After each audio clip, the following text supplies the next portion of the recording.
ya. Halo. Iya Kak, udah terdengar.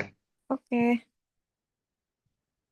Maaf ya agak eh, terlambat sedikit. Oke, langsung kita mulai aja. Saya buka dulu. Assalamualaikum warahmatullahi wabarakatuh. Selamat pagi teman-teman semua. Eh, Terima kasih bagi teman-teman yang sudah eh, menyempatkan waktu untuk join ya. Yang sudah berpartisipasi di acara masterclass yang diadakan oleh Cayon ini. Sebelumnya saya mohon maaf saya belum bisa on cam dulu karena device ini lagi bermasalah. Jadi eh, oke, saya perkenalan dulu ya. Perkenalkan, saya Tasya Giani. Saya selaku MC untuk acara masterclass pagi hari ini ya. Oke, jadi masterclass pagi hari ini itu kita akan ngebahas mengenai roadmap menjadi programmer profesional dari nol sampai pro. Nah, ini buat ini ya, teman-teman yang eh, di bidang IT gitu, yang mahasiswa yang di bidang IT atau memang lagi mendalami programmer nih, cocok banget nih sama narsum kita nanti Kak Aditya Fahri Riansyah gitu. Nah, mungkin saya jelaskan sedikit dulu background dari Cayon buat teman-teman yang belum familiar gitu ya dengan Cayon, belum tahu apa sih Cayon itu. Jadi sedikit eh, penjelasan, Cayon ini adalah platform pembelajaran online gitu ya teman-teman. Eh, Platform pembelajaran online yang fokusnya itu untuk persiapan dunia kerja digital gitu teman-teman. Nah, saat ini untuk Cayon sendiri tuh ada tiga fokus gitu ya, ada di bidang digital marketing, graphic design, dan juga eh, teknologi informasi yaitu. Nah, sebelum-sebelumnya juga Cayon udah mengadakan masterclass gitu ya dengan berbagai macam tema gitu, ada yang tentang UI UX, ada yang tentang graphic design, motion gitu, terus juga kita juga ada seminar gratis gitu, webinar gratis gitu ya. Nah, mungkin teman-teman yang belum follow Cayon, pasti udah follow ya. Udah follow. Nanti teman-teman bisa langsung cek-cek aja di Instagram kalau kita ngadain webinar lagi atau masterclass lagi selanjutnya gitu ya. Nextnya juga Cayon akan ngadain kayak semacam kelas lanjutan gitu ya teman-teman. Nah, kelas lanjutan ini bisa tentang kelas lanjutan kayak tema sama masterclass sekarang nih tentang roadmap programmer. Nah, itu nanti kita akan buat juga kelas lanjutannya gitu. Jadi teman-teman bisa stay tune di IG-nya Cayon atau di link-nya Cayon. Oke, mungkin itu penjelasan sedikit tentang Cayon. Nah, sekarang eh, sebelum ke materi nih, kita kenalan dulu sama narasumber kita, pembicara kita yang keren banget nih buat ngejelasin materi pagi hari ini. Ada Kak Aditya Fahri Riansyah. Halo Kak Fahri. Halo Kak Tasya, selamat pagi. Oke, Kak. Jadi manggil apa nih? Kak Adit ya? Iya, boleh Kak. Oke, jadi Kak Adit ini seorang internal mentor di Kode Politan ya, Kak? Ya, betul. Oh, udah berapa lama, Kak? Um, 7 bulan. Ya, Oh, 7 belum bulan. setahun ya. Ya, Belum setahun, tapi ya. keren banget nih programmer.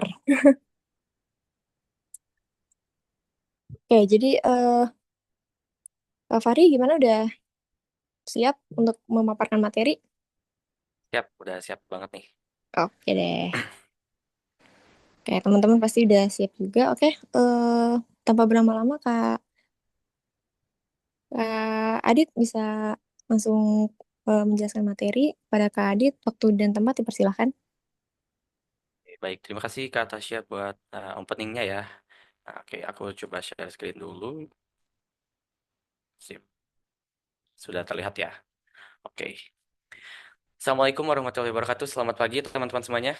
Apa kabar nih? Wah, di sini kalau kita lihat di Zoom ada 21 peserta. Cek, masuk ya suaraku ya? Kayak kecil kayaknya. Oke, di sini aku lihat ada 21 peserta ya teman-teman yang bergabung.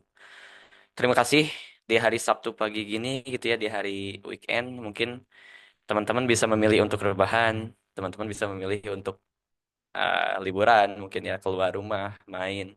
Tapi teman-teman di sini memilih untuk belajar. Itu aku sangat apresiasi. Aku sangat berterima kasih teman-teman udah join di Child Masterclass ini gitu ya. Di sini aku sebetulnya lebih ke pengen sharing pengalaman ya. Pertama sharing pengalaman. Yang kedua aku ingin mengajak diskusi ya ke teman-teman. Jadi di sini aku nggak bakal satu arah ya, tapi kita bakal berinteraksi. Jadi aku mohon teman-teman untuk interaksinya, kalau bisa ya nanti di kolom chat, kalau bisa on mic silakan ya, aku membebaskan. Yang penting aku pengennya sih di sini kita komunikasinya dua arah ya. Nanti aku bakal tanya juga nih ke teman-teman seperti apa background teman-teman gitu ya. Nah, jadi di pagi hari ini kita akan membahas tentang roadmap ya untuk menjadi programmer profesional. Sejujurnya, kalau kalau dibilang profesional, dibilang pro itu atau expert, jujur ya aku sendiri belum sampai ke yang expert banget teman-teman. Mungkin di sini ada aja yang lebih expert dari aku, mungkin bisa jadi ya. Tapi di sini aku mau sharing pengalaman aku ya, bagaimana perjalanan aku memulai karir gitu ya sebagai programmer, mulai dari belajar, cara menentukan eh, apa jalannya gitu ya. Terus gimana sih cara aku dapat karir profesional yang pertama. Dan jujur ya untuk pekerjaanku saat ini itu bukan yang pertama sebetulnya. Karena sebelumnya aku ada beberapa pengalaman. Nanti aku bakal jelasin ya. Nah, sebelum lebih jauh, angka baiknya kita kenalan dulu ya teman-teman. Kenalin, nama aku Aditya Fahriansyah, yang tadi juga udah dikenalin sedikit ya oleh Kak Tasya. Teman-teman bisa panggil aku Adit ya. Nah, aku menulis di sini sebagai, sorry ya, ada ini nggak ya. Oke, di sini ya. Aku nulis di sini sebagai AI Driven Web Developer. Nggak cuman web developer atau nggak cuman full stack web developer, tapi aku ditulis di sini AI Driven. Karena sekarang tuh zamannya udah AI, teman-teman ya. Dan kalau kita nggak memanfaatkan AI, bisa jadi kita akan tergantikan, bukan tergantikan oleh AI, tapi tergantikan oleh developer yang pakai AI.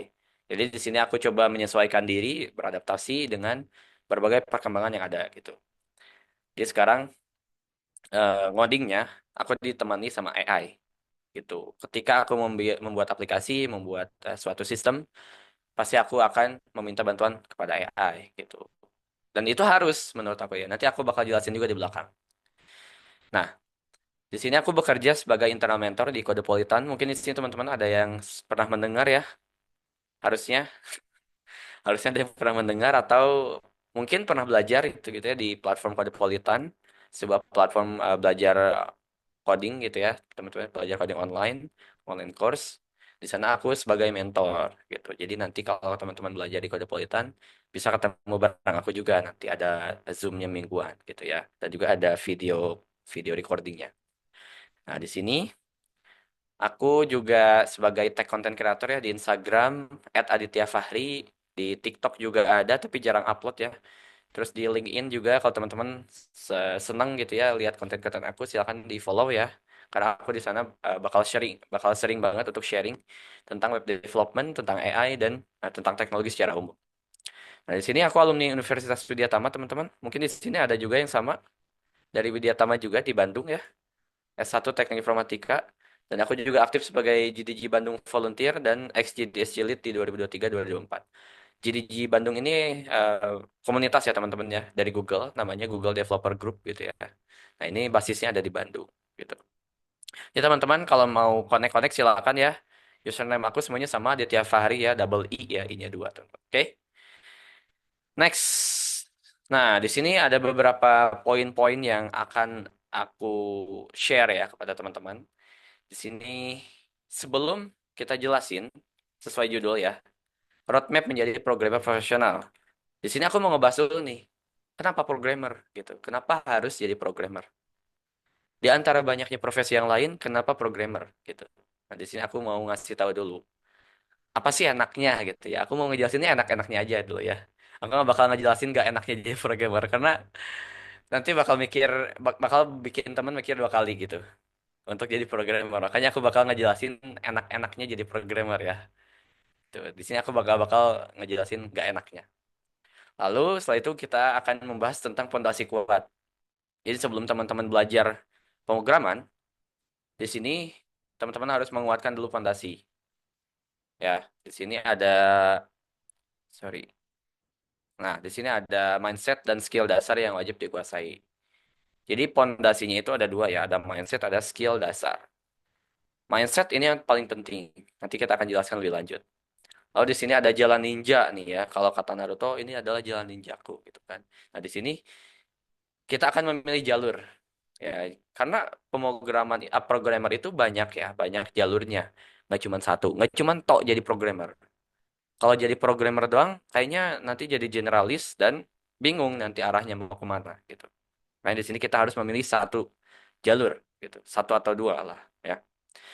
Lalu di sini juga kita akan coba setelah memilih jalur, setelah belajar kita akan naik level. Jadi nggak cuma jadi programmer biasa-biasa aja, tapi kita akan coba gimana caranya kita sebagai programmer itu bisa membangun portofolio dan bisa mulai masuk ke dunia profesional, ke dunia kerja gitu ya teman-teman ya. Sampai nantinya kita bisa menghasilkan tentunya penghasilan gitu ya dari profesi menjadi programmer ini. Oke.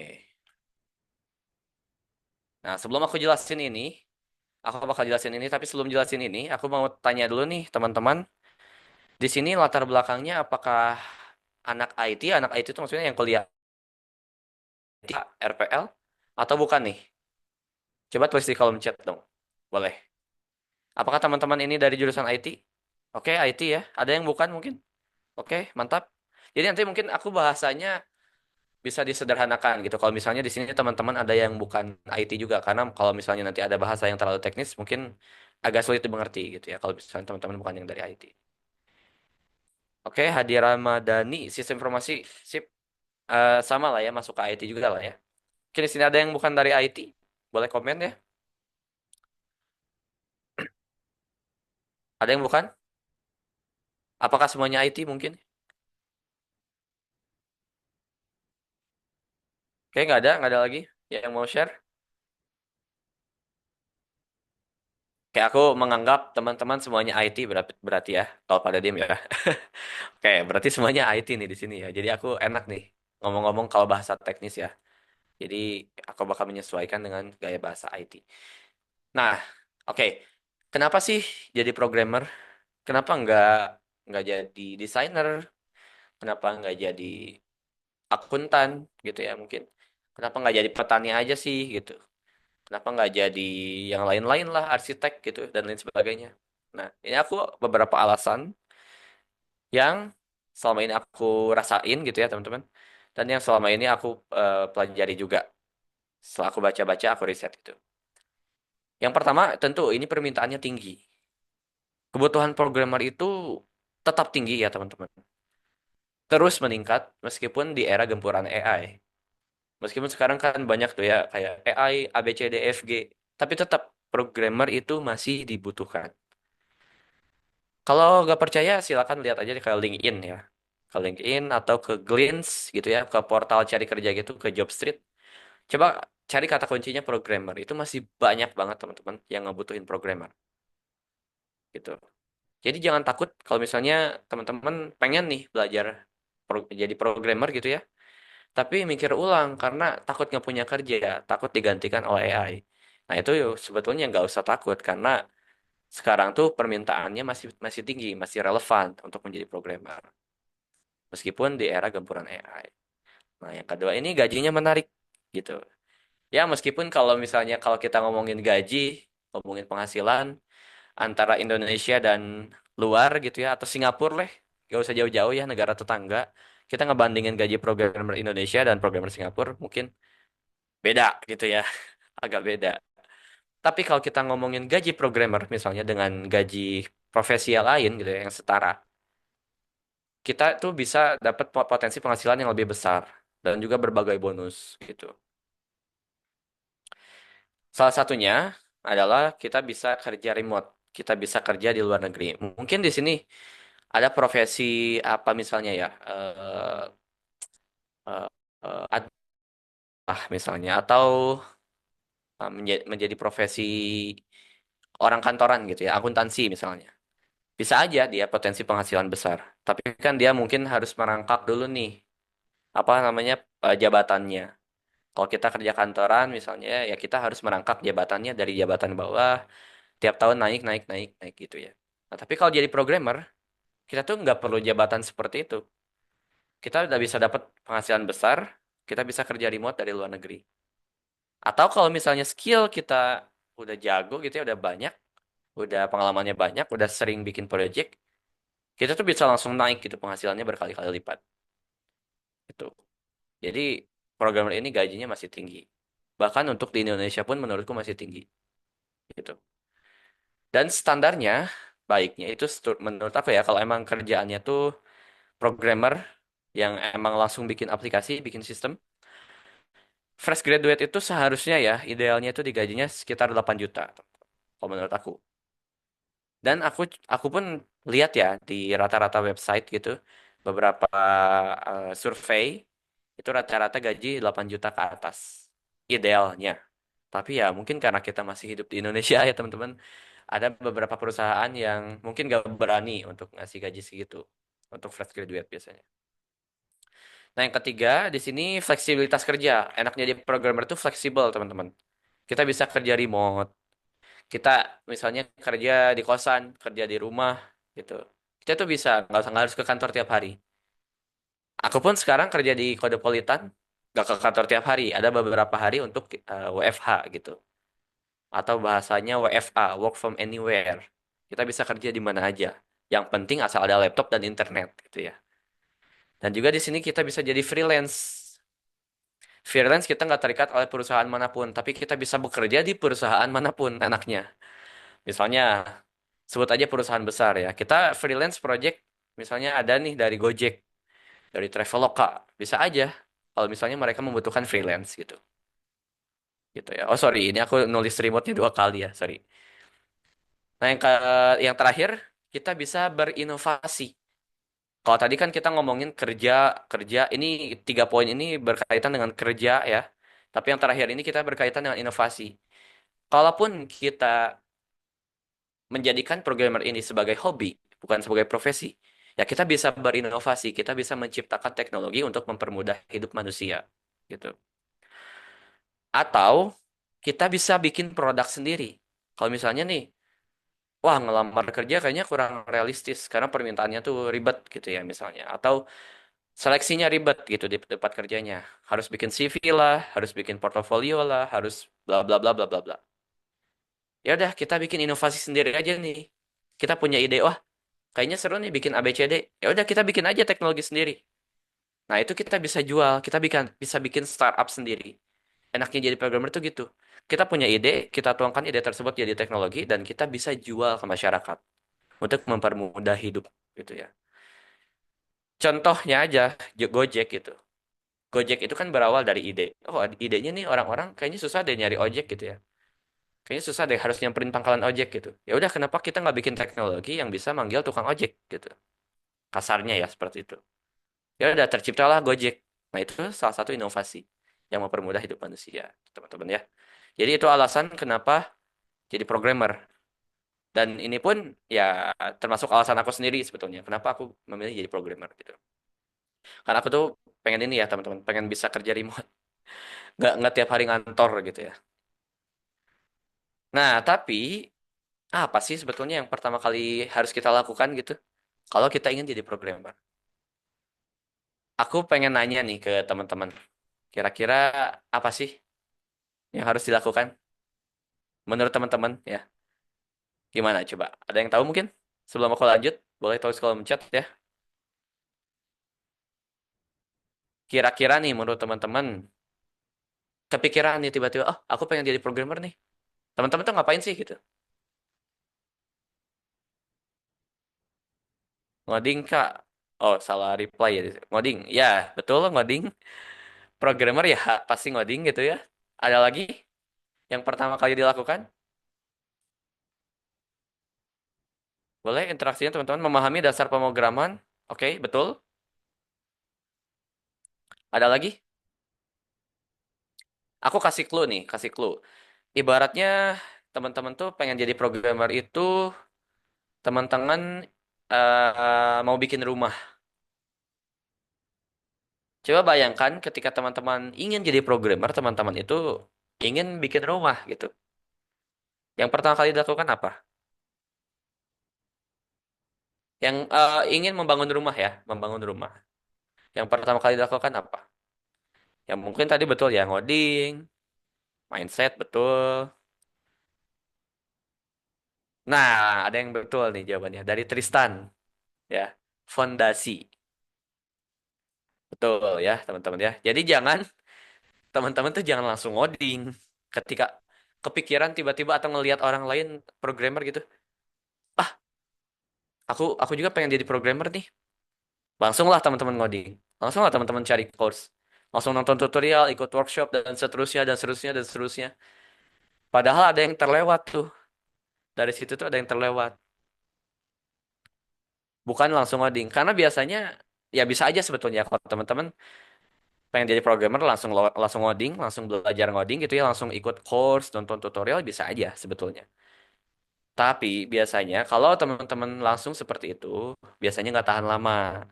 Itu yang aku rasain awal-awal ketika belajar ngoding. Biasanya nggak tahan lama. Jadi panasnya sebentar gitu, teman-teman. Kayak gorengan gitu. Gorengan kan baru diangkat dari apa namanya dari wajan gitu ya. Panas tuh. Tapi panasnya sebentar gitu. Panasnya sebentar, on fire-nya sebentar di awal doang gitu. Semangatnya tuh di awal doang biasanya. Kalau misalnya teman-teman langsung belajar ngoding tanpa memperkuat fondasi gitu. Nah, makanya fondasinya itu yang pertama adalah mindset. Nah, teman-teman harus memperbaiki mindset dulu dan kuatin mindsetnya. Mindsetnya apa sih? Nah, oh ya ini yang fondasi tadi ya. Fondasinya nih. Kalau kita bikin rumah kan bikin fondasi ya. Jadi mindsetnya dulu teman-teman. Gampang belajar ngoding mah bisa nyusul gitu. Skill belakangan, skill menyusul. Tapi yang harus diutamakan yaitu mindset. Jadi fondasinya harus kuat. Nah, mindset yang aku maksud, setidaknya ada tiga yang utama. Tapi sebetulnya banyak ya. Tapi ini aku rangkum tiga yang utama. Yang pertama, growth mindset. Growth mindset itu adalah ketika teman-teman tuh yakin untuk mempelajari sesuatu hal yang baru. Ketika teman-teman tuh bisa punya mindsetnya tuh bisa untuk berkembang. Karena mindset itu ada dua, ada yang namanya fixed mindset, ada growth mindset. Fixed mindset itu ketika kita punya pikiran, kayaknya aku nggak bisa deh jadi programmer, aku nggak bisa logika misalnya, aku nggak suka hitung-hitungan, aku nggak bisa ngoding gitu. Mindsetnya tuh terbatas, fixed mindset gitu. Nah, makanya di sini teman-teman harus menanamkan jiwa growth mindset. Harus punya keyakinan kalau teman-teman tuh bisa bertumbuh, teman-teman tuh bisa belajar, teman-teman tuh bisa menguasai pemrograman gitu. Nah, untuk bisa punya growth mindset ini ya harus dilatih tiap hari sih. Harus punya pikiran yang positif terus, jangan yang negatif gitu ya. Karena pikiran apa apa yang kita lakukan itu kan tergantung dari pikiran kita ya. Nah, dari pikiran itu akan tumbuh aksi. Misalnya ya, kita pikirannya wah aku pokoknya harus bisa ngoding, aku bisa jadi programmer profesional. Nah, dari mindset itu pasti akan nantinya melakukan sesuatu, yaitu adalah konsistensi. Konsistensi dalam belajar pemrograman tentunya. Kalau mindset ini nggak ada, ya gimana mau belajar gitu kan? Karena dari mindsetnya pun udah salah. Misalnya, wah kayaknya aku nggak bisa nih, nggak bisa kayak orang-orang, orang-orang udah jago. Wah kayaknya aku insecure nih, aku nggak bisa deh ngajar mereka yang udah jago. Itu kan yang namanya fixed mindset. Itu kan negatif tuh di dalam otaknya berarti. Itu gimana mau jadi programmer yang profesional gitu? Kalau misalnya mindsetnya pun belum diperbaiki, gitu teman-teman. Karena pasti aja mikirnya aku nggak bisa ngoding, ya udahlah, aku nggak usah belajar. Nah, gitu kan. Wah, aku nggak bisa kayak orang-orang yang udah punya gaji gede gitu ya. Aku kayaknya nggak bisa deh ngejar mereka.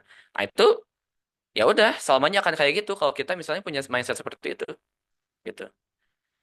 Dan aksi yang dilakukan pun jadinya ya nggak belajar ngoding karena sudah mindsetnya sudah stuck gitu, ya. Nah, yang kedua yaitu problem solving.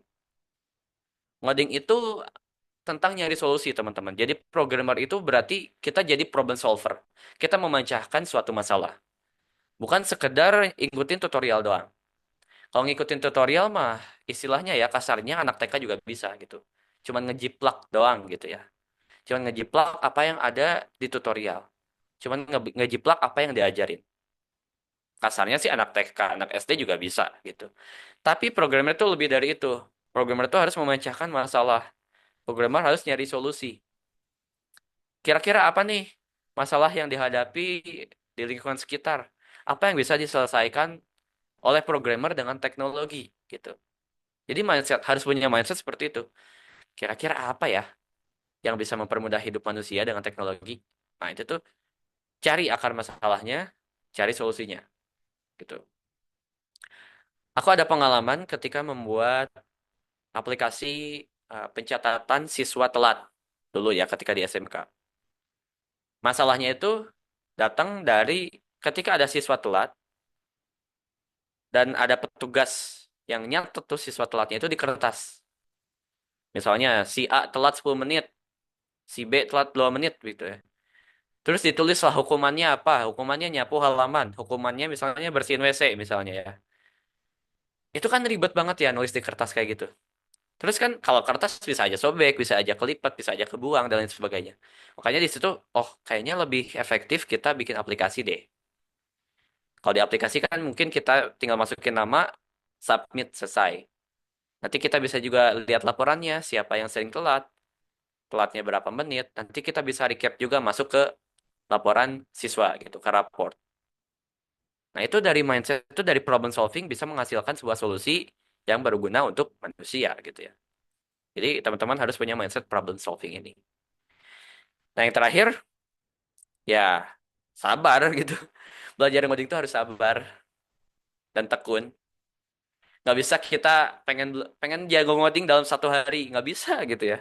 Kita harus sabar. Perjalanan ngoding itu ibarat maraton teman-teman. Maraton itu biasanya kan jangka ini ya, jangka panjang kan. Biasanya jarak-jaraknya ya 10 kilo lah, 20 kilo sampai 40 kilo. Bukan sprint. Kalau sprint oke lah, kita harus buru-buru. Kita harus cepat 100 meter gitu misalnya sprint. 200 meter sprint. Oke, kita harus lari cepat. Tapi kalau maraton, kalau kita lari cepat, kalau kita buru-buru di awal, ujung-ujungnya bakal capek, teman-teman. Ujung-ujungnya kita bakal stuck di tengah jalan. Karena kita udah ngerasa capek nih, udahlah capek. Nggak kuat lagi buat lanjutin, akhirnya kita berhenti. Tapi kalau mindsetnya kita sabar, kalau kita mindsetnya seperti kita sedang lari maraton, ya udah kita sedikit-sedikit, yang penting kita sampai pada tujuan gitu. Nggak usah kita terburu-buru di awal. Karena biasanya yang semangat di awal itu ya cepet matinya biasanya. Gitu. Jadi bukan siapa ngoding itu bukan soal siapa yang cepet, tapi soal siapa yang sabar. Gitu ya. Dan di sini teman-teman ketika proses belajar, teman-teman harus siap gagal. Teman-teman harus siap ada waktunya nanti stuck gitu. Ketika proses belajar ngoding itu stuck, ada waktunya. Teman-teman harus bisa cari solusi. Stuck itu boleh dan stuck itu wajar. Stuck itu pasti bakal nemu gitu.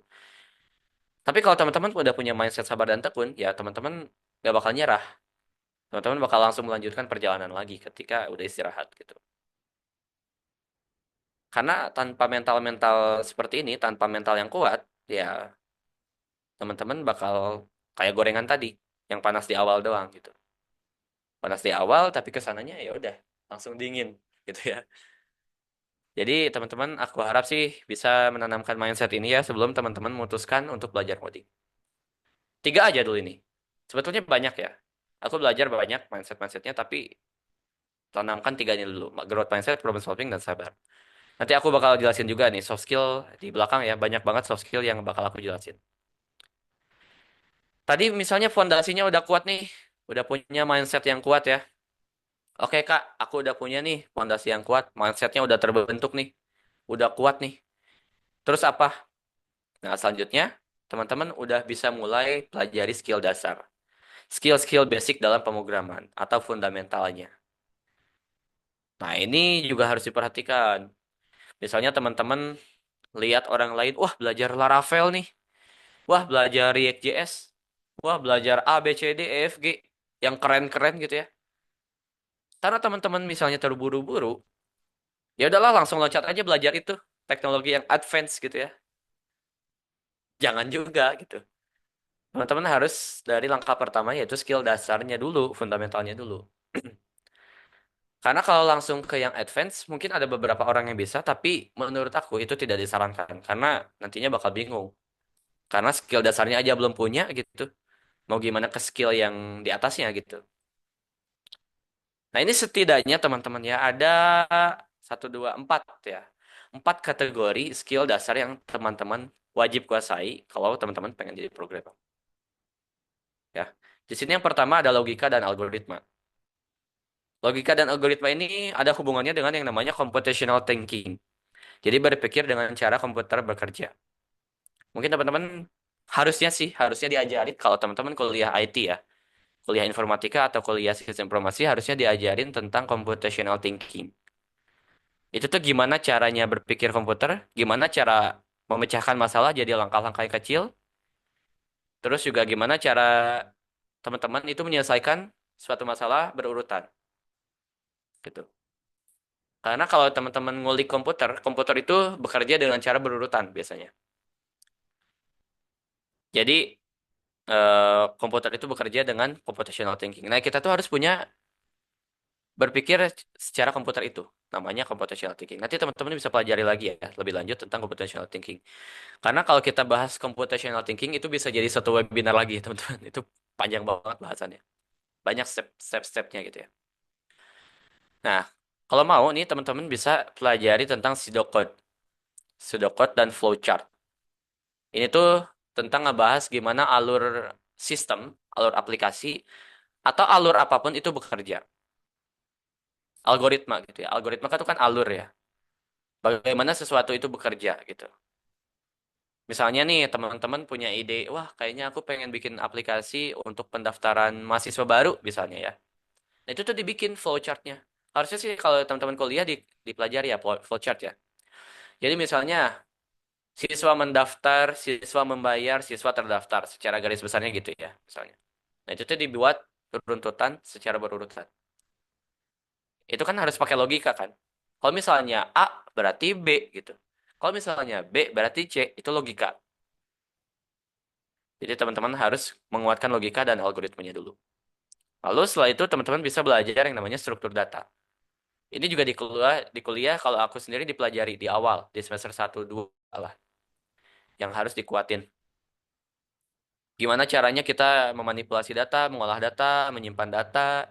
Karena setiap aplikasi atau sistem biasanya ya pasti ada hubungannya dengan data. Ini aku sebutin tiga aja ya. Ada yang namanya array, linked list, ada yang namanya tree. Sebetulnya masih banyak. Ada yang namanya graph, masih banyak pokoknya ya. Ini aku sebutin yang tiga yang sering digunakan di pemrograman. Apalagi array nih. Array ini sering banget nih aku temuin kasus-kasusnya pasti bakal sering digunain. Jadi struktur data ini wajib dikuasai. Ini tuh belum ngoding ya teman-teman ya. Di dua ini tuh belum ngoding biasanya.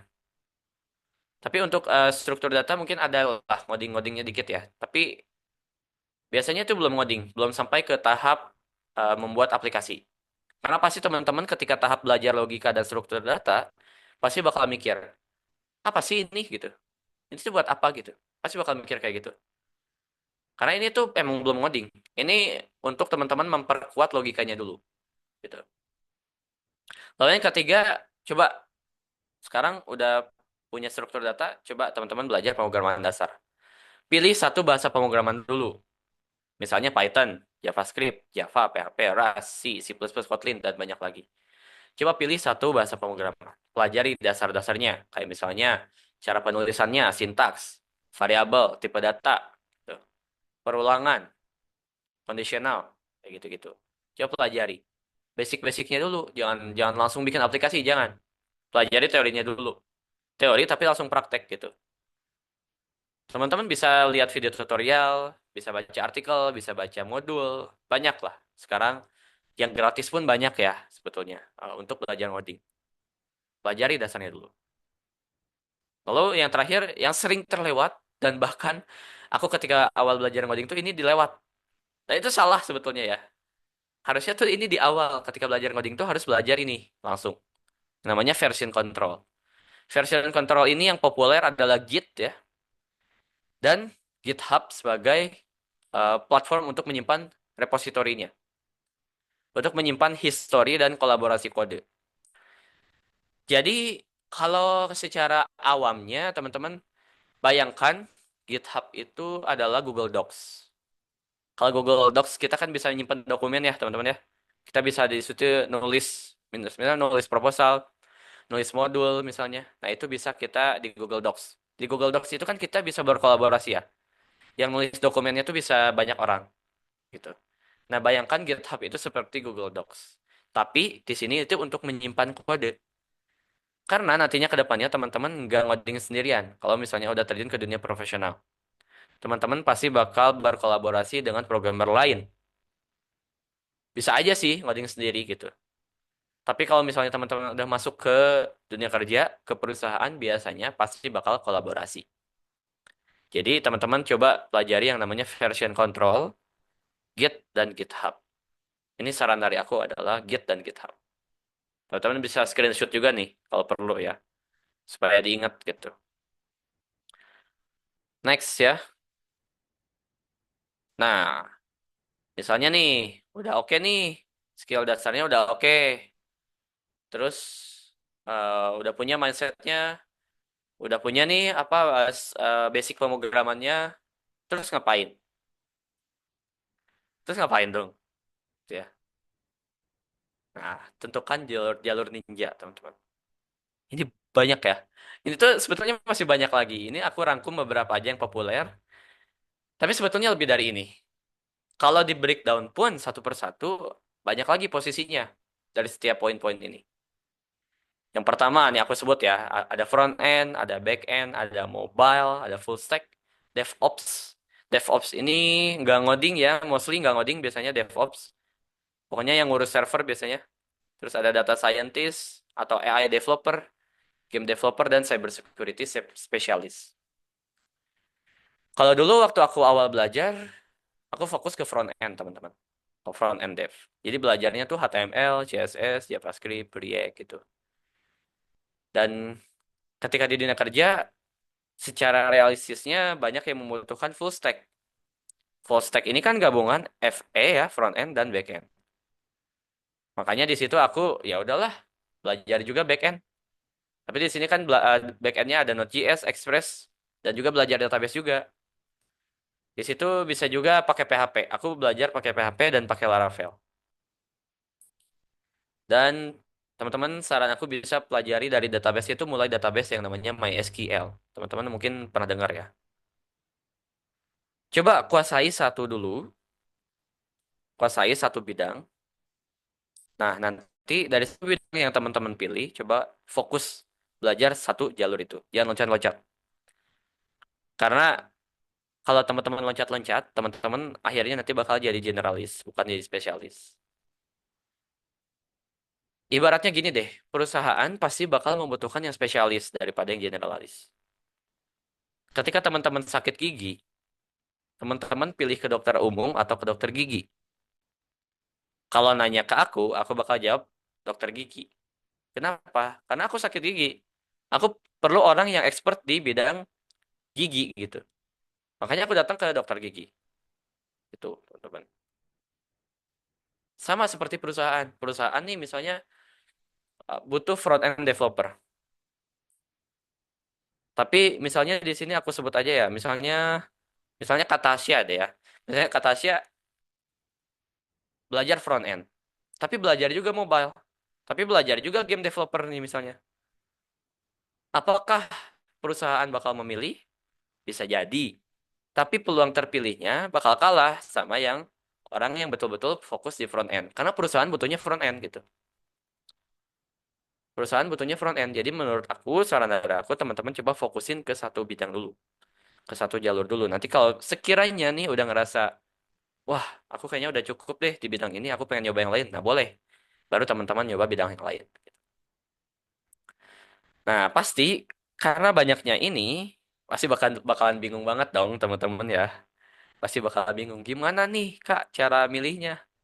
Kan banyak banget tuh jalurnya ya. Ada back end, front end, dan lain sebagainya itu banyak banget. Nah, gimana dong cara milihnya? Cara nentuinnya? Nah, biar nggak salah jalan, banyak faktor sebetulnya untuk memilih jalur yang sesuai dengan teman-teman pilih gitu, yang sesuai dengan teman-teman. Yang pertama ya pastinya ikuti minatnya dulu. Teman-teman sukanya apa nih? Apakah suka tak bikin tampilan? Apakah suka ngulik logika yang rumit? Itu. Kalau misalnya teman-teman suka tampilan, ya aku saranin pilih front end. Kalau teman-teman suka yang ribet-ribet, suka memecahkan masalah, suka kode-kode gak jelas misalnya ya, teman-teman bisa pilih back end gitu. Atau misalnya teman-teman suka ngolah data gitu ya, suka data A, B, C, D, E, F, G, ya teman-teman bisa jadi data scientist. Teman-teman suka main game dan penasaran, game itu bikinnya gimana? Ya udah, game developer. Nah, ikuti minatnya dulu pertama. Terus yang kedua, riset kebutuhan pasar. Coba cek lowongan kerja, kira-kira yang paling banyak dibutuhin apa nih? Skill apa yang paling banyak dicari di industri? Misalnya, kalau sekarang tuh banyak yang butuhin React.js. Oh, berarti kita harus belajar front end. Kita harus fokus ke front end. Jadi riset dulu di pasar. Riset dulu di lowongan kerja tuh banyaknya apa. Karena kita ya harus kalau realistis ya. Kalau misalnya kita targetnya pengen jadi programmer profesional, ya kita harus riset kebutuhan pasar. Kita harus menyesuaikan diri dengan pasar. Jangan jadi idealis juga. Karena kalau kita misalnya, pokoknya aku pengen jadi game developer, tapi di Indonesia pasar game developer tuh kurang. Ya, bisa aja mungkin teman-teman jadi game developer, tapi akan sangat sulit jalannya. Karena peluangnya kecil, karena kebutuhannya sedikit gitu. Jadi coba cari yang dibutuhkan di pasar, coba fokus di sana. Dan yang ketiga ya cobain dulu semua gitu. Karena mungkin teman-teman yang betul-betul dari nol ya. Nah, kalau teman-teman betul-betul dari nol, ini tuh pasti nggak tahu semua kan. Front end tuh apa, back end tuh apa, mobile tuh apa, DevOps tuh apa, data science tuh apa. Ya cobain aja dulu semua. Cobain semua tuh ya nggak harus sampai jago, tapi basicnya aja dulu. Cobain semua, misalnya satu minggu lah. Belajar satu minggu front end, belajar satu minggu back end, belajar satu minggu mobile. Jadi dicobain tuh semuanya, semua jalur cobain. Nah nanti setelah cobain, pilihlah satu yang menurut teman-teman cocok, yang menurut teman-teman enjoy ketika belajarnya, dan jangan takut salah pilih gitu. Karena jalur programmer itu fleksibel teman-teman. Banyak banget ya sekarang programmer yang pindah haluan. Teman aku sendiri ada yang dulunya itu dia UI UX designer, ada yang dulunya front end, tiba-tiba sekarang jadi back end gitu. Jadi nggak usah takut salah pilih. Pilihan teman-teman itu yang manapun pasti benar. Itu nggak ada pilihan yang salah gitu.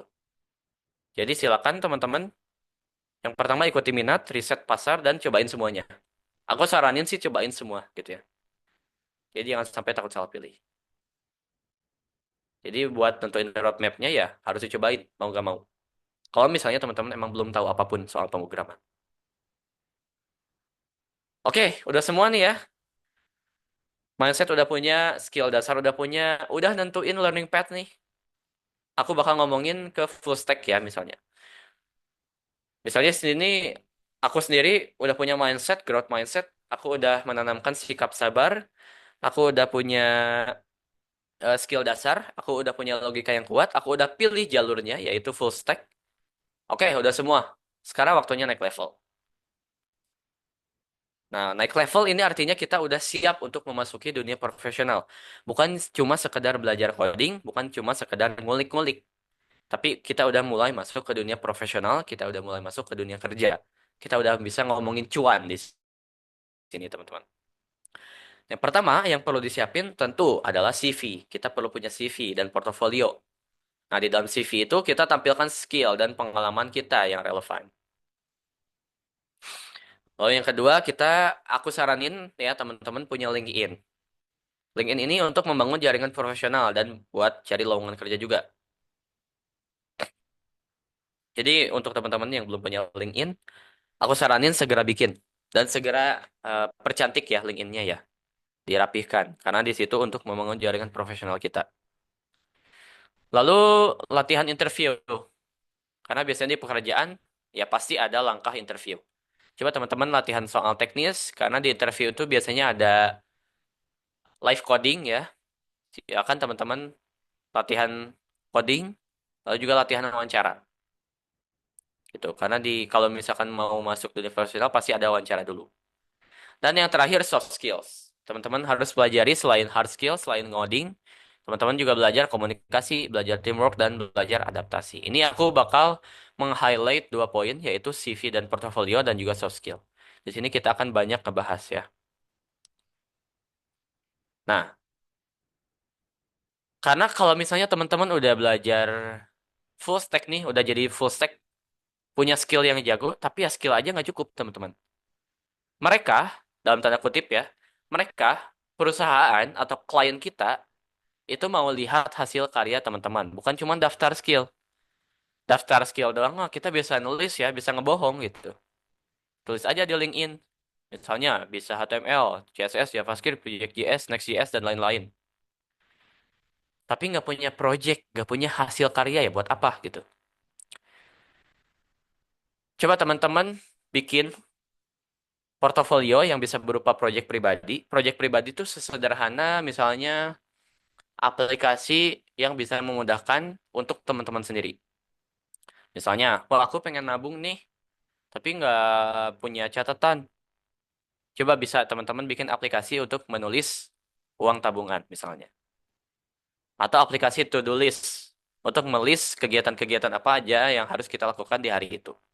Itu bisa bikin proyeknya tuh. Yang kedua, teman-teman bisa kontribusi open source. Kalau teman-teman buka GitHub, itu banyak proyek-proyek open source yang satu aplikasi misalnya atau satu sistem dikembangin oleh beberapa beberapa orang gitu. Nah, itu teman-teman bisa kontribusi di sana. Atau teman-teman kalau misalnya ikut bootcamp atau kursus, nah teman-teman juga bisa pamerin hasil karyanya di sana. Karena biasanya kalau teman-teman ikut bootcamp atau course gitu ya, itu tuh ada studi kasusnya biasanya, ada pembelajarannya. Nah, pembelajaran itu bisa dipamerin juga di dalam portofolio. Nah, untuk bikin portofolio ini, teman-teman harus mengutamakan kualitas ya dibanding kuantitas. Menurut aku, 1 sampai 3 proyek itu udah bagus banget. Tapi proyeknya tuh yang beneran bisa menyelesaikan masalah. Misalnya yang tadi aku ya bikin aplikasi untuk pencatatan mahasiswa telat. Terus aku juga pernah bikin aplikasi pencatatan akuntansi. Aku juga kemarin yang terbaru bikin aplikasi restoran untuk pencatatan menu, untuk pemesanan makanan di restoran. Jadi user tuh nggak harus ke kasir, cukup di meja scan kode, nanti dia bisa mesen langsung lewat aplikasi.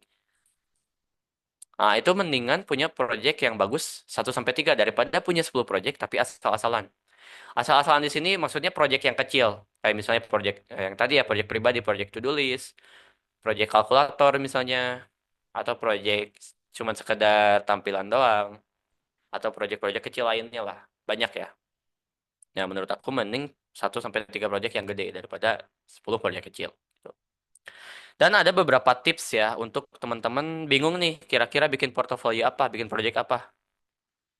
Coba teman-teman lihat ke sekitar, lihat keluar, atau kalau teman-teman lagi kuliah, coba lihat di lingkungan kampus, kira-kira ada masalah apa sih di lingkungan kampus? Apakah ada masalah yang bisa diselesaikan dengan teknologi? Nah, makanya balik lagi tadi ke skill problem solving. Kira-kira keribatan apa sih yang dihadapi oleh manusia gitu. Nah, gunakan teknologi yang relevan.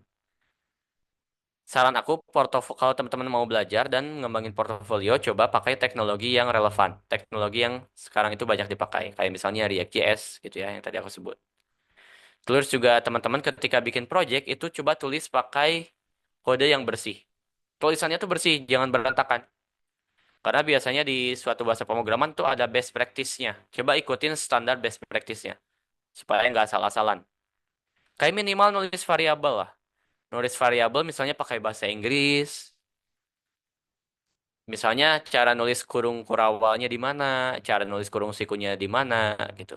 Jadi punya standarnya. Jadi supaya kodenya tuh rapi. Itu ya teman-teman. Dan aku saranin setiap project yang teman-teman buat itu simpan di GitHub. Akan lebih bagus lagi kalau teman-teman itu bisa di-deploy projectnya. Langsung bisa diakses secara online gitu.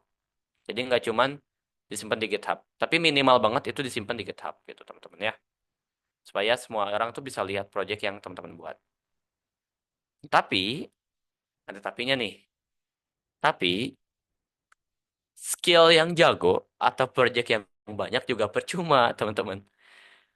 Menurut aku ya, itu percuma kalau misalnya nggak punya soft skills gitu. Istilahnya sih percuma pinter tapi nggak punya attitude, kasarnya seperti itu. Jadi aku harap teman-teman ketika belajar pemrograman coba belajar juga soft skill. Jangan cuma fokus ngoding tapi juga fokus untuk memperbaiki soft skill. Ada beberapa soft skill yang aku rekomendasikan teman-teman untuk pelajari sebagai programmer. Yang pertama yang tadi ya jelas growth mindset. Yang kedua time and energy management. Nah, programmer itu harus bisa mengelola waktu. Karena banyak programmer itu yang identik dengan begadang biasanya ya. Programmer itu begadang. Padahal tuh nggak harus begadang juga. Makanya di sini programmer harus mempelajari time management dan energy management. Energy management itu adalah bagaimana kita memanfaatkan energi yang kita punya untuk satu hari kegiatan itu dengan efektif. Misalnya, nggak ngoding secara berlebihan. Ngoding dari jam 10 malam sampai jam 10 pagi, 12 jam. Nah, itu ada yang salah tuh. Dari time and energy management-nya. Teman-teman harus bisa mengelola itu. Lalu juga stress management. Mengelola stres. Karena berdasarkan pengalaman aku pribadi, dulu ya, aku belum mempelajari tentang stress management. Ketika ada error, aku belajar coding nih ya. Ceritanya lagi belajar coding. Sampai begadang. Terus ada error. Dipaksain tuh sampai gak tidur. Ketika otak tuh udah stres, udah gak kuat, tapi dipaksain. Karena pengen buru-buru belajar. Pengen buru-buru jago gitu. Padahal ketika kita udah stres tuh kita harus berhenti gitu teman-teman, nggak bisa dipaksain. Kita harus berhenti, kita harus istirahat, dan kita harus memanage stres kita itu dengan tepat. Lalu juga adaptability. Adaptability ini maksudnya kita harus bisa beradaptasi dengan lingkungan, dengan perkembangan zaman yang tadi aku sebutin, yaitu AI kalau zaman sekarang ya. Kita tuh harus bisa beradaptasi dengan AI. Kita jangan sampai terlalu idealis, wah AI itu adalah musuh misalnya. Kita jangan pakai AI, nanti digantikan. Enggak kayak gitu teman-teman. Tapi kita harus bisa beradaptasi dengan AI dengan cara mempelajarinya, dengan cara memanfaatkannya, dan dengan cara tahu nih di balik teknologi AI itu seperti apa cara kerjanya. Sehingga kita pun gak bakal bisa tergantikan oleh AI. Lalu juga critical thinking dan problem solving yang tadi aku sebutin ya. Kita tuh harus bisa berpikir secara kritis. Jangan asal nunjuk-nunjuk aja gitu ya. Tapi pikir ulang dan kita harus bisa menyelesaikan masalah. Lalu juga project management. Nah ini penting ketika kita ingin membuat suatu project. Nggak bisa kita asal langsung ngoding. Kita harus memanagenya dengan tepat dari awal pembuatan strukturnya, pembuatan garis besar aplikasinya sampai ke tahap deployment. Semuanya harus di-manage dengan baik. Entah itu manajemen waktu, manajemen budget ya, karena biasanya sistem atau aplikasi itu berhubungan dengan budget juga dan berhubungan dengan orang kalau misalnya proyek kita itu kolaborasi. Lalu yang selanjutnya professional branding dan networking. Nah, teman-teman harus punya branding juga. Ini aku minggu lalu juga ada webinar nih tentang professional branding. Aku ngebahas tentang cara programmer itu bikin branding. Karena kalau misalnya teman-teman nggak punya branding, nggak dikenal oleh orang, ya gimana teman-teman mau dapat kerja gitu. Gimana teman-teman mau memamerkan skill yang teman-teman punya. Teman-teman tuh jago banget misalnya tuh. Skill programmingnya jago, tapi nggak punya branding. Gimana mau dikenal sama orang? Minimal-minimal bangetnya sih teman-teman coba networking. Networkingnya bisa teman-teman ikut event, ikut komunitas gitu. Atau sekedar sama teman kuliah minimal. Sama teman kuliah tuh sharing gitu. Kamu belajar apa kemarin? Kita ini dong saling belajar, kita saling sharing gitu. Itu paling minimal. Dan yang terakhir adalah effective communication. Cara komunikasi efektif. Jadi programmer itu kalau dulu mungkin identik dengan apa namanya introvert ya. Kalau dulu ya. Introvert, terus menyendiri biasanya. Atau misalnya wibu, misalnya biasanya teman-teman kalau programmer itu wibu ya dicapnya. Dan wibu itu biasanya no lab gitu ya. Terus juga ya identiknya dengan introvert. Tapi sekarang tuh beda zaman, udah nggak zaman kayak gitu teman-teman. Teman-teman harus punya komunikasi yang efektif. Harus bisa berkomunikasi dengan programmer yang lainnya. Bahkan dengan orang awam. Kalau teman-teman nggak punya skill komunikasi, gimana cara teman-teman menyampaikan apa yang teman-teman buat ke orang-orang yang awam? Yang awam tentang teknologi. Misalnya teman-teman ngomong nih, website ini bikin pakai HTML, bikin pakai CSS. Tapi kan orang awam nggak tahu HTML itu apa, CSS itu apa, dan teman-teman harus bisa menyampaikan itu. Ketika dia tanya HTML itu apa, teman-teman susah ngejelasin. Karena teman-teman nggak punya skill komunikasi. Nah, itu bahaya. Jadi selain tadi hard skill, teman-teman juga harus belajar soft skill gitu. Nah, kenapa? Kenapa soft skill itu penting? Karena AI nggak punya soft skill. AI itu nggak punya soft skill biar kita nggak digantiin AI. Karena kalau cuma jago ngoding doang, AI pun jago ngoding teman-teman sekarang. Ya, AI itu jago ngoding. Coba minta ke ChatGPT bikinin kode untuk apa gitu misalnya. Dalam waktu 1 menit jadi. Dibandingkan teman-teman, misalnya kita kasih satu kasus. Buatkan program kalkulator sederhana. Kita minta ChatGPT 1 menit jadi. Tapi kalau teman-teman yang bikin, aku jamin nggak bakal 1 menit. Mungkin butuh 2 menit, 3 menit gitu ya. Atau bahkan 5 menit gitu. Kalau cuma ngoding doang mas, AI juga bisa gitu teman-teman. Makanya di sini yang aku tekankan adalah soft skill. Teman harus punya soft skill. AI itu bisa sekarang mengotomatiskan segala tugas. Kita tinggal suruh A, dia A. Kita suruh B, dia B. Karena AI ini tidak memiliki emosi dan perasaan. AI bekerja sesuai perintah. Jadi perusahaan pun bakal mikir, wah programmer ini kok attitude-nya nggak bagus ya, soft skill-nya jelek ya. Dia nggak bisa komunikasi ya. Ya udah, buat apa kita pekerjakan programmer kalau cuman manfaatin ngodingnya doang? Ya udah pakai AI aja kalau cuman ngoding doang gitu. Kasarnya seperti itu teman-teman. Jadi aku saranin teman-teman kuatin juga di soft skill. Nah, selanjutnya langkah terakhir, ceritanya udah ada nih, punya skill, udah semuanya, skillnya udah bagus, mindsetnya udah bagus, soft skillnya udah kuat. Yang terakhir adalah terus belajar. Dunia pemrograman ini nggak stuck di sini teman-teman, nggak berhenti di satu tempat. Tiap hari itu pasti aja ada update. Ada yang bilang PHP itu bakal mati. Tiba-tiba sekarang ada Laravel 12.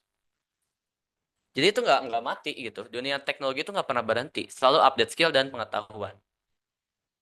Makanya, kalau ketika teman-teman udah jadi programmer, sekalipun udah jadi programmer yang profesional, teman-teman jangan berhenti belajar.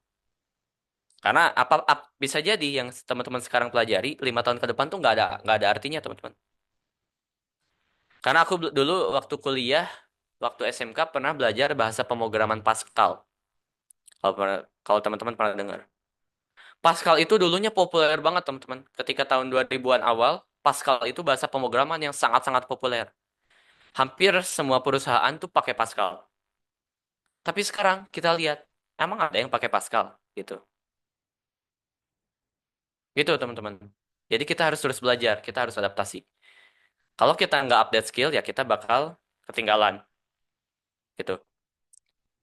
Makanya kita nggak mungkin belajar.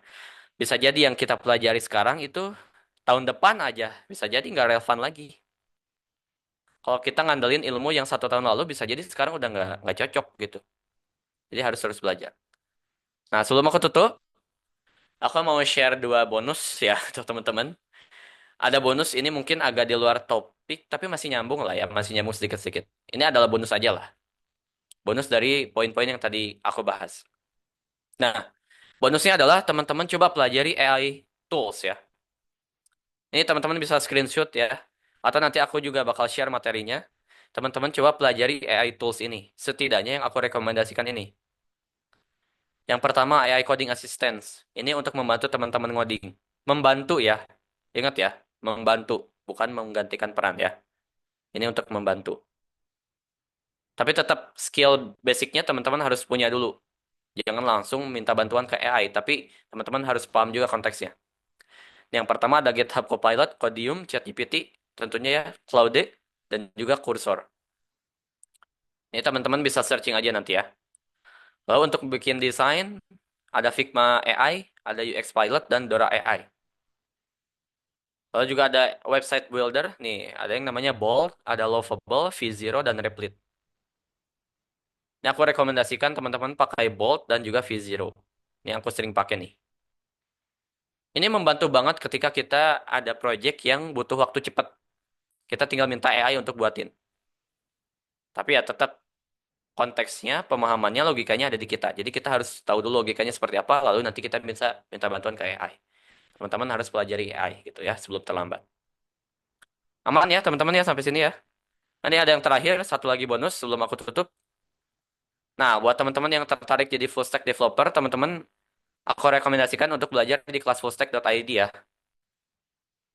Bisa belajar di kelas full stack karena aku di sana juga nanti bakal sharing-sharing ilmu juga di sana ya teman-teman untuk sharing pengalaman aku di sana.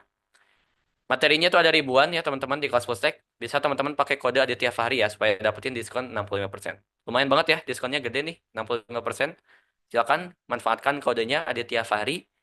Coba nanti teman-teman cek-cek aja dulu di kelasfullstack.id. Itu ya, itu bonus dari aku teman-teman. Khusus nih untuk teman-teman yang join di webinar kali ini gitu, yang mau belajar. Ya, ini yang mau belajar bareng aku. Karena nanti kita bakal ketemu di kelas fullstack, ya. Oke, jadi itu teman-teman. Aku mau merecap lagi sedikit ya. Sebelum kita masuk ke Q&A.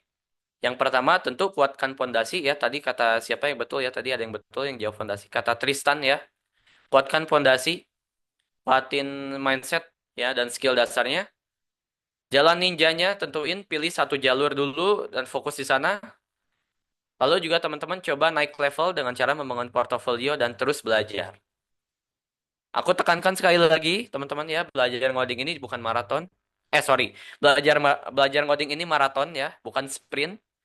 Bukan yang kita harus ngegas di awal, bukan. Tapi yang penting kita jalan, yang penting kita jalan aja, nggak usah terburu-buru. Yang penting kita sampai ke tujuan. Ya, kita perjalanan ini maraton, perjalanan panjang. Belajar ngoding itu perjalanan panjang. Bahkan kalau bisa aku bilang nggak ada ujungnya, ya nggak ada ujungnya. Belajar ngoding ujungnya apa? Ya nggak ada. Gitu. Karena pemrograman itu bakal terus update tiap hari. Nikmati silakan ya teman-teman proses belajarnya dan konsisten. Aku yakin teman-teman semuanya pasti bisa. Gitu. Ya, silakan teman-teman tanamkan dalam hati teman-teman kalau misalnya emang niat di pemrograman, niat jadi programmer, silakan pelajari ketiga poin ini dan kuatin mindsetnya dulu. Oke? Terima kasih teman-teman yang sudah menyimak. Aku sangat senang sekali ya teman-teman di sini stay sampai akhir. Dan kalau misalnya teman-teman mau connect-connect bareng aku bisa di LinkedIn, bisa di Instagram, di TikTok ya, di X juga ada dan di GitHub, di semuanya Aditya Fahri teman-teman ya. Nanti kalau mau DM aku boleh boleh DM ya. Jangan sungkan, silakan DM. Kita tanya-tanya, kita connect-connect, kita follow-followan. Di LinkedIn juga ya kalau misalnya mau tanya-tanya silakan gitu ya. Terima kasih teman-teman atas kehadirannya. Aku kembalikan ke MC ya. Aku kembalikan ke kata Tasya. Oke, terima kasih banyak Kak Adit atas pemaparan materinya yang keren banget, benar-benar terstruktur gitu ya. Jadi pasti teman-teman nih paham nih gimana Ya. mulainya jadi programmer gitu, benar-benar dikasih tahu dari awal step-stepnya, cara belajarnya. Keren banget Kak Adit. Oke, eh, teman-teman, sekarang kita masuk ke sesi Q&A ya. Jadi teman-teman, bagi teman-teman yang mau bertanya, silahkan. Mau bertanya langsung boleh banget. Raise hand nanti on mic gitu ya. Tanyakan langsung ke Kak Adit pertanyaannya. Atau kalau yang malu-malu boleh bertanyanya lewat kolom chat gitu. Nanti saya bantu bacakan untuk pertanyaannya. Ayo teman-teman manfaatkan kesempatan Q&A nih bersama Kak Adit gitu ya. Semua pertanyaan yang penasaran, yang tadi belum mengerti materinya atau mau diulang kembali gitu boleh banget. Langsung aja ditanyakan, tulis di kolom chat atau raise hand ya kalau mau bertanya langsung.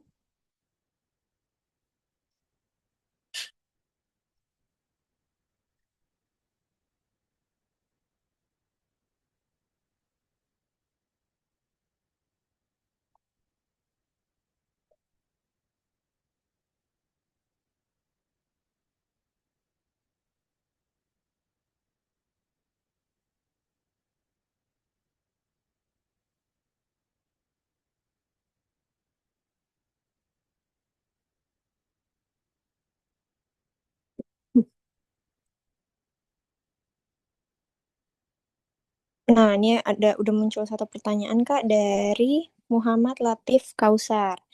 Pertanyaannya, bedanya Cloud AI dan ChatGPT untuk bantu ngoding itu apa Kak? Boleh langsung jawab Kak Adit? Oke. Sebetulnya itu sama aja ya, Muhammad Latif ya. Itu sebetulnya sama aja. Cloud Cloud AI dan ChatGPT itu sama-sama sebuah penyedia apa ya platform untuk kita menggunakan AI gitu ya, istilahnya AI chatbot gitu ya. Itu sama, cuman dari segi modelnya, menurut aku kalau untuk fokus ngoding teman-teman bisa pakai Cloud AI, Cloud D. Ini aku sambil share screen aja ya, sebentar.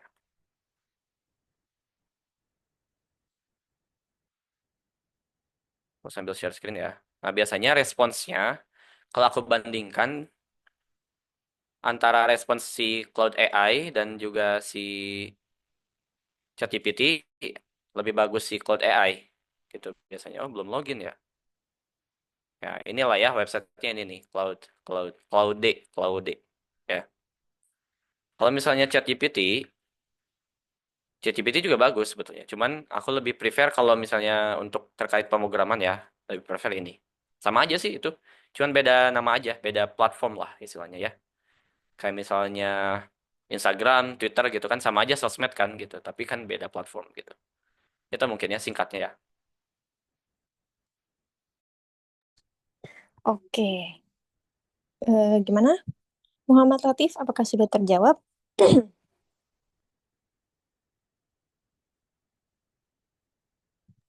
Oke, sudah Kak. Oke, kita lanjut ke pertanyaan berikutnya dari Ray. Kalau Kak mau bertanya, apakah AI developer dan company AI sudah common di Indonesia? Oke. AI developer. Untuk AI developer berarti profesinya ya. Untuk profesinya aku lihat sih udah banyak ya teman-teman. Peluangnya, peluang kerjanya tuh udah banyak, udah luas. Nih kalau teman-teman cek di LinkedIn atau di Jobstreet biasanya. Udah deh aku share screen lagi deh ya. Kalau kita cek di AI developer jobs aja cari nih. Nah, nih ya, cari di Jobstreet. Di LinkedIn juga nih, kalau kita cari keywordnya ya AI engineer, AI developer sama aja tuh. Nih kita cari di Jobstreet. Banyak nih, junior AI developer, AI engineer, ya. Cloud AI ML, AI itu kan banyak ya. Biasanya berhubungan dengan data juga, AI engineer staff, AI engineer. Banyak teman-teman.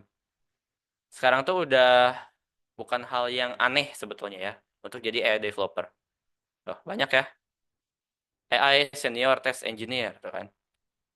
AI specialist, banyak, banyak banget. Cuman beda namanya aja biasanya. Tapi sebetulnya ya kerjaannya bikin AI gitu. Atau ya maintenance AI yang sudah ada. Itu. Jadi kalau berbicara tentang profesinya itu sudah menurutku udah common banget ya, udah banyak banget. Tapi untuk berbicara perusahaan, yang aku lihat ya, yang sejauh yang aku tahu itu masih dikit ya teman-teman. Sejauh yang aku tahu itu masih sedikit perusahaan yang fokus ke AI gitu ya. Tapi ada. Yang aku tahu ini nih, teman-teman kalau misalnya cari di Google ya namanya Prosa AI. Ada tuh. Terus juga Meeting AI. Itu perusahaan AI juga tuh yang perusahaannya itu berbasis memang teknologinya pakai AI gitu. Atau bahkan company besar pun kayak Gojek gitu, Shopee. Itu udah pakai AI juga sebetulnya. Si Gojek itu aku pernah baca suatu artikelnya atau di video gitu ya. Untuk menentukan lokasi driver itu pakai AI kalau nggak salah. Gitu. Si Shopee juga asisten-asistennya itu yang customer service-nya udah beberapa pakai AI juga. Untuk big company, perusahaan besar mungkin udah common, tapi untuk perusahaan-perusahaan lokal yang misalnya pasarnya itu bukan untuk pasar teknologi itu mungkin masih jarang ya. Untuk perusahaannya, perusahaan yang produknya tuh emang AI itu mungkin masih jarang. Tapi perusahaan yang menggunakan AI sebagai salah satu teknologinya itu udah banyak. Gitu. Udah banyak, banyak banget. Jadi salah satu produknya misalnya pakai AI ya itu udah ada pasti. Bahkan di pabrik-pabrik udah banyak tuh ya robot-robot otomasi yang di dalamnya tuh pakai AI bisa biar bisa kerja sendiri. Itu sih mungkin dari Ray ya. Semoga menjawab ya Ray. Oke, pertanyaan dari Ray sudah terjawab. Terima kasih, iya sama-sama. Eh, Karit, mungkin aku ada pertanyaan sedikit, pertanyaan pribadi aku. Oke, Tadi kan kalau Kak Adit menjelaskan menjadi programmer itu dari sisi kayak maksudnya untuk teman-teman mencari kerja gitu ya Kak. ya. Mencari kerja sebagai programmer. Nah, misalkan di antara teman-teman nih ada yang kepikiran gak mau kerja, maunya nggak mau kerja sama orang gitu, maunya membangun startup sendiri gitu misalnya Kak. Oke. Aku mau bikin company sendiri, mau punya website untuk companyku sendiri. Nah, itu kalau untuk misalkan membuat startup sendiri kayak gitu, itu tadi kan Kakak juga sempat ngebahas budgeting gitu ya. Nah, itu budget yang diperlukan gitu kalau untuk membuat website tuh berapa sih Kak kira-kira? Oke. Oke. Ini konteksnya di website ya. Oke. Nah, kalau dulu sebelum ada AI, mungkin akan cukup pricey ya, akan cukup mahal ketika kita mau buat website. Ketika sekarang udah ada AI, website itu bikin website itu jadi mempermudah, bisa lebih cepat juga, dan bisa lebih menekan budget. Kalau dulu misalnya ya, untuk website ini ya profil gitu ya, karena bikin sendiri mungkin kan budgetnya nggak nyuruh orang tuh ya. Jadi mungkin gratis karena bikin sendiri. Tapi untuk kita deployment, kita perlu yang namanya hosting. Misalnya kita perlu 1 juta setahun. Atau 1 juta, 2 juta setahun lah misalnya. 2 juta setahun. Atau mungkin kita butuh domain. Domain tuh misalnya ada yang 200-500 ribu setahun. Modalnya tuh modal awal ya gitu ya. Modal awalnya tuh mungkin lumayan terasa gitu ya teman-teman. Apalagi kalau teman-teman misalnya mahasiswa gitu ya. Dengan budget mahasiswa gitu. Tapi pengen punya company, pengen punya website ya, mungkin agak susah. Tapi sekarang udah adanya tools-tools AI yang tadi aku sebutin ya. Coba aku share screen lagi ya. Nah, yang tadi ini, sorry. Nah, ini ya, dengan budget, sorry. eh nah, yang tadi ini, dengan tools-tools AI web builder kayak Bolt, Lovable, ini semuanya gratis. Dan yang ajaibnya, semuanya tuh bisa langsung kita deploy secara online, bisa langsung hosting. Teman-teman bisa coba deh. Ini aku udah bikin, teman-teman ya. Ini aku pure nggak ngoding dari nol. Nih websitenya. Ya. Website portofolio. Tapi ini yang belum rapi ya. Ini kata-katanya masih ngasal. Ini teman-teman bisa akses lah. Tapi ini jangan dilihat ya. Ini masih masih masih ada beberapa yang belum aku perbaiki. Nah di situ aku bikin website ini ya betul-betul nol budget. Aku cuma modal kuota doang lah istilahnya. Betul-betul nol budget. Kalau zaman sekarang enaknya itu. Tapi mungkin kalau sudah fokusnya ke bisnis, perusahaan penjualan ke produk ya mungkin itu lain cerita ya. Mungkin kita perlu budget untuk marketing, perlu budget untuk iklan gitu. Perlu budget untuk hire orang misalnya untuk mengelola si websitenya gitu ya. Karena ketika kita bikin website ini sekedar bikin website doang sih bisa mungkin. Tapi ketika nanti ke depannya ada error, ada penyesuaian, ada update, ya kita kan perlu programmer juga gitu ya. Kita perlu nyuruh orang juga yang ngerti gitu. Ya kalau kita bisa ngerti sendiri sih ya itu bakal lebih hemat lagi gitu. Ya, bakal lebih enak lagi gitu pengeluarannya. Itu sih mungkin kata saya yang bisa aku share. Jadi kalau misalnya sekarang, kalau kalau konteksnya hanya ingin bikin website, sebetulnya nol budget tuh udah bisa gitu. Kata saya. Oke, terima kasih banyak Kak Adit. Oke, siap. Oke, kita next ke pertanyaan dari teman-teman ya. Lanjut ke pertanyaan dari Dava. Kemampuan yang harus dimiliki seorang programmer tuh apa Kak? Dan mau tipsnya cara Kak Adit bisa jago di bidang programmer itu gimana? Sebetulnya ini yang tadi aku share ya. Dari tadi ya sebetulnya. Mungkin aku ini deh sedikit ya, recap. Recap kembali sedikit deh. Sebetulnya tadi udah aku jelasin ya, dari awal pun sebetulnya ini bahasannya emang ini gitu ya. Nah, nah kan ini nah, apa yang harus dilakukan pertama kali jika ingin jadi programmer? Aku langsung to the point, langsung ke sini aja ya. Nah, nah ini siapa tadi yang nanya ya? Dava ya. Dava, yang pertama tuh harus ini, kuatin dulu si mindsetnya nih kalau mau jadi programmer. Mindsetnya tuh yang tadi, growth mindset, problem solving, dan juga sabar. Jadi harus sabar. Skill dasarnya itu yang tadi aku jelasin juga, udah ya. Nah ini logika, struktur data, pemrograman dasar, dan version control. Itu ya, secara singkatnya. Lalu bisa jago di bidang programmer, bisa jago itu konsisten kuncinya. Konsisten, terus juga kita bikin portofolio, mana yang aku jelasin tadi. Nah, kita bisa kembangin portofolio dengan cara bikin project. Projectnya itu bisa project pribadi, bisa project open source, bisa project dari hasil kita belajar di bootcamp. Jadi sering-sering latihan sih, kuncinya sering-sering latihan, sering-sering praktek coding, dan pamerin skillnya gitu. Pamerinnya tuh lewat personal branding. Kita bikin apa nih? Kita bikin aplikasi restoran, misalnya pemesanan pemesanan makan di restoran. Pamerin aja gitu, nggak apa-apa. Nggak usah takut diketawain, pamerin aja. Itu yang bisa bikin kita merasa percaya diri biasanya. Gitu. Dan cara jago di bidang programmer juga tadi, soft skill juga penting ya. Soft skill juga penting. Kalau kita nggak punya soft skill ya kita bakal sulit untuk bisa kerjasama sama orang lain, apalagi kerja di perusahaan gitu. Gitu ya, Dava ya. Semoga menjawab ya. Nah, seperti itu, Dava. Jadi memang tadi di awal sudah jelaskan semua dari awal, runtut banget tadi dijelasin sama Kak Adit ya. Tuh. Oke, pertanyaan dari Dava sudah. Kita lanjut ke pertanyaan dari Tristan. Kak, cara menciptakan membuat inovasi itu gimana? Atau mungkin ada inspirasi atau ide-ide tertentu sehingga terciptanya inovasi itu sendiri gimana, Kak?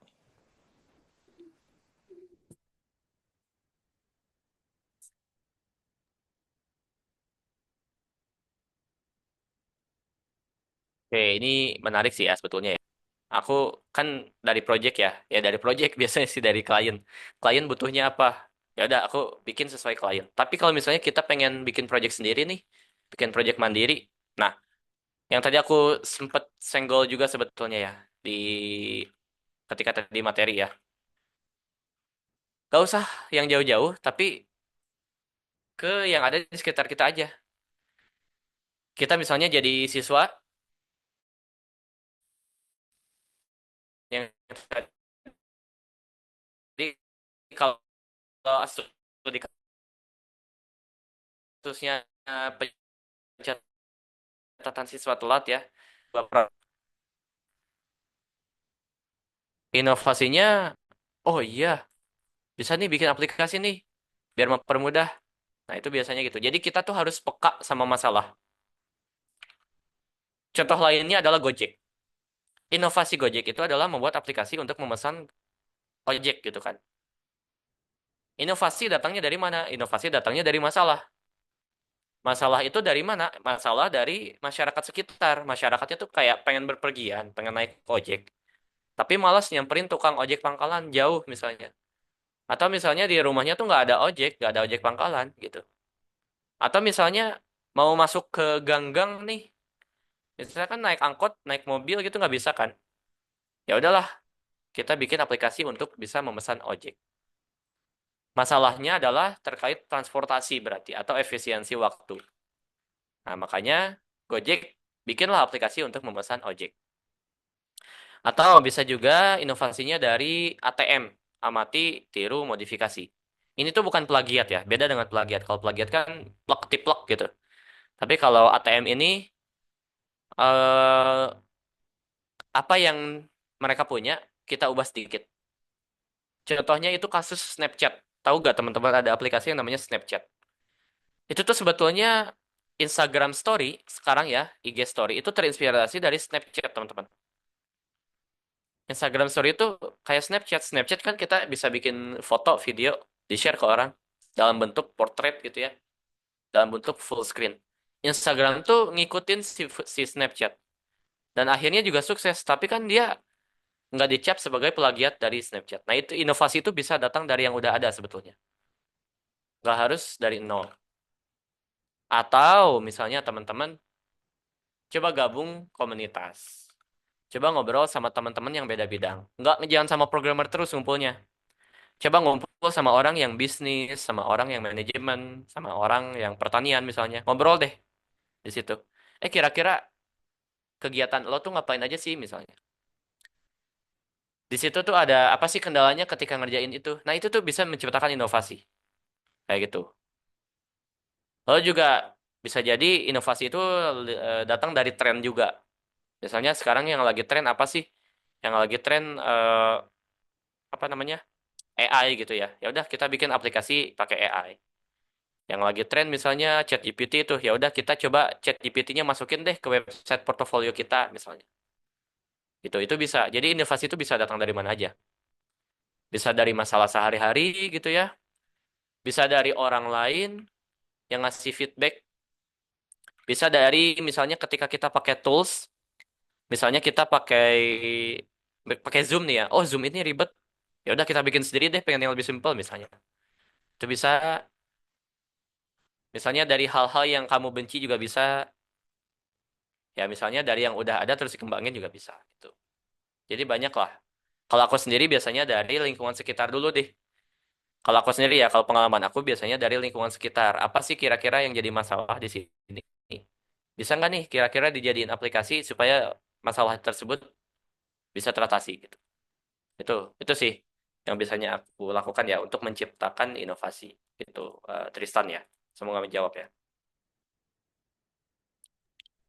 Oke, pertanyaan dari Tristan sudah terjawab. Jadi memang selain kita harus mengasah hard skill, kita juga harus perlu soft skill ya Kak, perlu bergaul, perlu cari relasi dari semua bidang gitu ya, jangan cuman dari teman-teman sesama programmer, tapi Ya, ya kita harus mencari apa relasi yang luas lah gitu untuk kita cari referensi, buat kita cari ide gitu ya Kak. ya betul. Karena kalau sesama programmer nanti ngomonginnya kode lagi gitu. Iya, stuck pembahasannya hanya seputar itu lagi, itu lagi. Ya, betul. Oke, gimana teman-teman? Apakah masih ada lagi yang mau bertanya atau cukup pertanyaan terakhir di Tristan?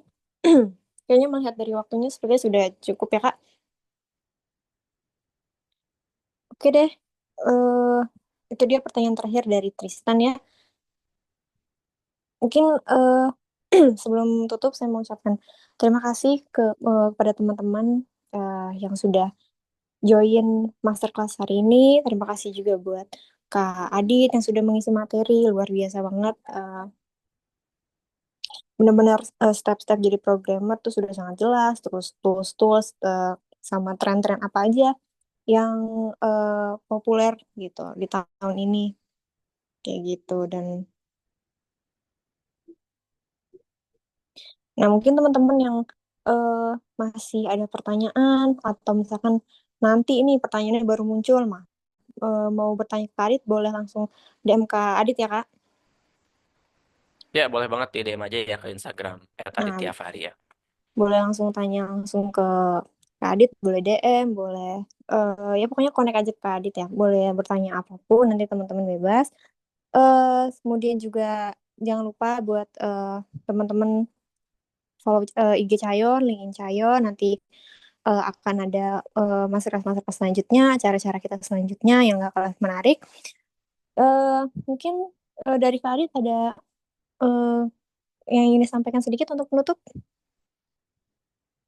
Oke, mungkin yang tadi ya aku mau reminder lagi ya untuk teman-teman yang udah memutuskan nih sekarang udah oke. Aku pokoknya pokoknya pengen jadi programmer, aku pengen raih karir jadi programmer. Tanamkan mindsetnya itu adalah maraton ya, bukan sprint. Jangan sekarang semangat, tapi tiba-tiba semangatnya mati nanti ketika tengah-tengah belajar. Jadi usahakan mindsetnya itu jangka panjang. Oh, aku jadi programmer berarti proses belajar yang panjang. Dan sabar. Yang terakhir adalah konsisten. Jadi tiap hari kalau bisa minimal banget pelajari coding itu 1 jam sehari. Saran dari aku ya. 1 jam sehari. 30 hari 30 jam. Itu udah cukup banget teman-teman menguasai satu fundamental bahasa pemrograman. Itu menurut aku ya. Jadi silakan teman-teman semangat terus belajarnya dan jangan sampai stuck di tengah jalan. Karena banyak dari kita yang bisa apa membantu gitu ya. Jangan sampai bingung kalau untuk bertanya. Kalau bisa cari mentor yang berpengalaman supaya teman-teman ketika stuck ada yang nyemangatin lagi gitu. Dan jangan belajar sendiri ya. Ikut komunitas, cari teman supaya kalau stuck ya ada yang ngingetin gitu ya teman-teman ya. Mungkin itu dari aku terakhir. Oke deh. Terima kasih banyak Kak Adit. Selesai sudah berarti acara masterclass kita pada pagi hari ini ya teman-teman. Terima kasih banyak Kak Adit sudah menyampaikan materinya ya, sudah eh, menyampaikan sedikit kata untuk kata Tristan, Kak Adit mau jadi mentor saya gak? Boleh nanti DM-DM aja ya. Nanti kita ngobrol di DM. Nah, kalau Ya, teman-teman lain boleh juga tuh kalau yang mau minta dimentorin langsung private sama Kak Adit bisa ya Kak? boleh, boleh. Nanti kita obrolin dulu deh di DM ya. Kayak gimana. Oke deh. Oke, mungkin segitu aja acara kita ya pada pagi hari ini. Saya mau mengingatkan lagi untuk teman-teman peserta, jangan lupa untuk ngisi link absensinya untuk nanti apa panitia bikinin sertifikatnya ya. Jadi jangan lupa isi, pakai nama asli, nama lengkap, terus juga isi feedbacknya untuk acara kita hari ini, untuk evaluasi Cayon dan juga narsum ke depannya. Oke, mungkin sekian saya selaku MC mohon maaf jika ada kesalahan kata. Saya akhiri. Wassalamualaikum warahmatullahi wabarakatuh. Selamat siang semua, happy weekend. Sampai jumpa lagi di pertemuan selanjutnya. Terima kasih. Terima kasih Kak Tasya dan tim Cayon. Kita udah ngundang nih.